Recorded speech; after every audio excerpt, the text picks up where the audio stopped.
बोले श्री कृष्णचंद्र भगवान की जय। युधिष्ठिर ने पूछा, गोविंद वासुदेव आपको नमस्कार है। श्रावण के कृष्ण पक्ष में कौन सी एकादशी होती हैं उसका वर्णन कीजिए। उपाख्यान सुनाता हूँ। भगवान श्री कृष्ण बोले, राजन सुनो, मैं तुम्हें एक पाप नाशक उपाख्यान सुनाता हूँ जिसे पूर्व काल में ब्रह्मा जी ने नारद जी के पूछने पर कहा था।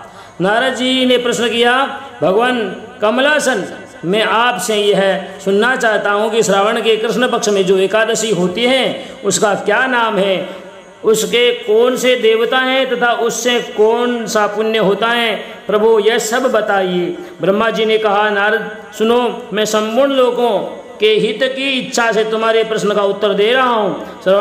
श्रावण मास में जो कृष्ण पक्ष की एकादशी होती है उसका नाम कामिका है। उसके स्मरण मात्र से वाजपेयी यज्ञ का फल मिलता है। उस दिन श्रीधर, हरि, विष्णु, माधव और मधुसूदन आदि नामों से भगवान का पूजन करना चाहिए। भगवान श्री कृष्ण के पूजन से जो फल मिलता है वह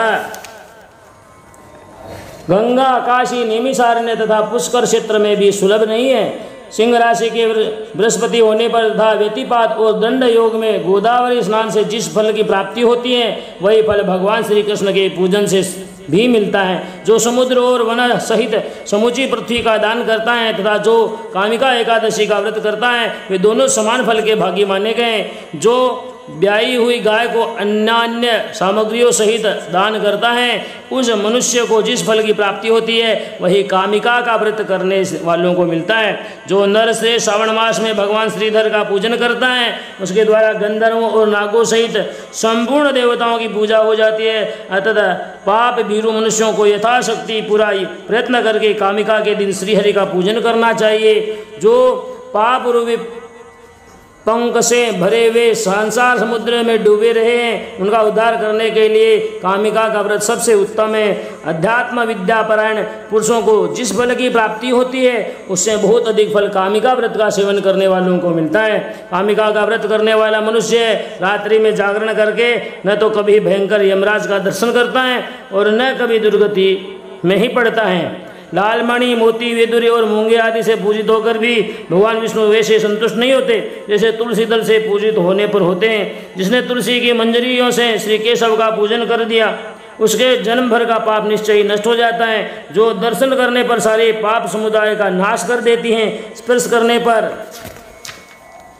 शरीर को पवित्र बनाते हैं, प्रणाम करने पर रोगों का निवारण करती हैं, जल से सींचने पर यमराज को भी भय पहुंचाती हैं, आरोपित करने पर भगवान श्री कृष्ण के समीप ले जाती हैं और भगवान के चरणों में चढ़ाने पर मोक्ष रूपी फल प्रदान करती हैं। उस तुलसी देवी को नमस्कार है। जो मनुष्य एकादशी को दिन रात दीपदान करता है उसके पुण्य की संख्या चित्रगुप्त भी नहीं जानते। एकादशी के दिन भगवान श्री कृष्ण के सम्मुख जिसका दीपक जलता है उसके पितर स्वर्गलोक में स्थित होकर अमृतपान से तृप्त होते हैं। घी अथवा तिल के तेल से भगवान के सामने दीपक जलाकर मनुष्य देह त्याग के पश्चात करोड़ों दीपकों से पूजित हो स्वर्गलोक में जाता है। भगवान श्री कृष्ण कहते, युधिष्ठिर, यह तुम्हारे सामने मैंने कामिका एकादशी के महिमा का वर्णन किया है। कामिका सब पातकों को हरने वाली है, अतः मानवों को इसका व्रत अवश्य करना चाहिए।